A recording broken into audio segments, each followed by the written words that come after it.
My name is Diane Walker. I'm 63 years old and have been a professor of literature and philosophy for over 3 decades.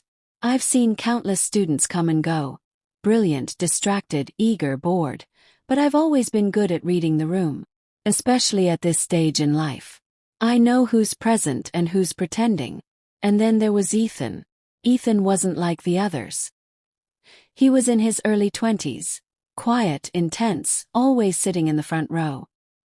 He never raised his hand much, but when he looked at me during lectures, it was like he wasn't just listening. He was absorbing, weighing every word. There was a depth in him that unnerved me sometimes. That day, the classroom had mostly cleared out. Backpacks zipped, chairs scraped against the floor, voices faded down the hallway. I was gathering my things when I noticed him, still seated, unmoving, staring at the edge of his desk. "Ethan?" asked gently. He blinked and looked up, as if waking from a dream. "Professor Walker. Do you have a moment?"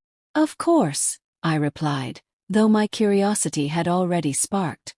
He stood up and walked toward the window, then back to the desk again. His energy was off, restless, like he was holding something heavy inside. Finally he turned to face me. "I know this might be unprofessional," he began, his voice low but steady, "but I've been thinking about this for a while, and I need to say it before the semester ends." My heart started to beat faster. Not from fear. From awareness. He looked directly at me, and for a second he wasn't a student. Not in that moment. There was something unspoken between us. Something that had been quietly building in the background of all those classes. "You probably don't remember," he said, "but during our unit on the age of innocence, you told me I had an old soul." I did remember. I remembered the way he smiled at that, half unsure if it was a compliment or a challenge. "That comment stuck with me," he continued. "Not because it flattered me, but because felt seen. Not as a student, but as a person." There was silence. A long, heavy silence. Could have broken it. I could have deflected, joked, shut it all down. But I didn't. Ethan took a few steps toward me, still cautious, but not hiding. "You make me feel something I haven't felt in a long time," he said. "Like I don't have to pretend. Like I can just be." I felt the lump in my throat before I even realized I was holding my breath. "I'm not asking for anything," he said quickly, respectfully. I couldn't leave without telling you. I didn't want to regret never saying it." I opened my mouth, but no words came. Some moments are too raw, too powerful for quick answers. He smiled faintly. "Thank you for listening. That's all I needed." He turned toward the door. And I should have let him leave. That would have been the right thing to do. The professional thing. But I didn't. "Wait," I said, my voice cracking slightly. He paused, his hand on the doorknob. The light from the hallway framed him like a photograph, like a memory I hadn't even made yet. He turned back, eyes searching mine. I stood slowly. "I don't know what I'm doing," I admitted softly. "You don't have to," he said. "Neither do I." I walked around my desk, my arms folded loosely across my chest. It was a quiet defense, but one I wasn't sure I still needed. "I've taught thousands of students over the years," I said, "and most of them blur together. But you linger." He stepped closer. There was no rush in his body, just a patient, magnetic tension between us. "It's not about the age," I said. "It never was. It's the way you look at people. The way you listen, like you're looking for something deeper. That's rare." "I never wanted to cross a line," he murmured. "Not with you." "You haven't," I replied. "But maybe I have." He shook his head gently. "You were just honest." I moved toward the window and pulled the blinds open. Outside, students walked across campus, laughing, heading toward summer. The world felt distant, like we were inside a snow globe. "I don't get seen like this anymore," I said quietly. "Not as a woman. Professor Walker. Or worse, ma'am. You're not invisible to me," he said, voice firm. When I turned to face him, there was something grounding in the way he looked at me, like he saw through the years and titles. I stepped closer, close enough to see the nerves behind his steady posture. "I'm not afraid of what you said," I whispered. "I'm afraid of what it might mean if I answer." "I'm not asking for an answer," he said. "I'm just here." His presence, his steadiness, it broke something open in me. I reached out and rested my hand on the edge of the desk. It was more for support than anything. "I don't think I've let anyone in like this," I admitted. "Maybe it's time," he said.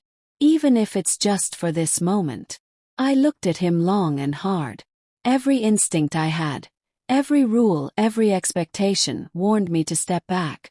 But instead, I let my fingers find his. No pressure, just presence. And he didn't pull away. His fingers curled around mine. Not possessive, just enough to say, "I see you."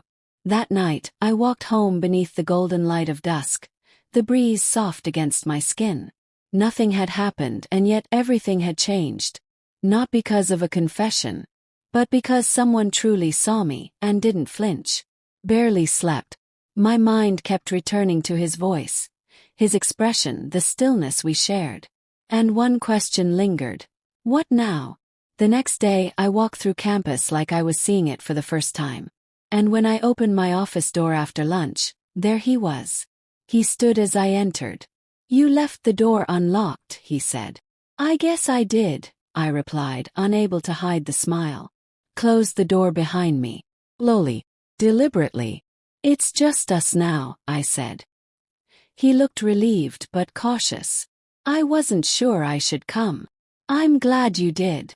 We didn't speak of what happened right away. We didn't need to. We just existed in the same space. It was quiet. He moved to the window and watched the quad. I studied him, his stillness, his thoughtfulness. "Last night," he said finally.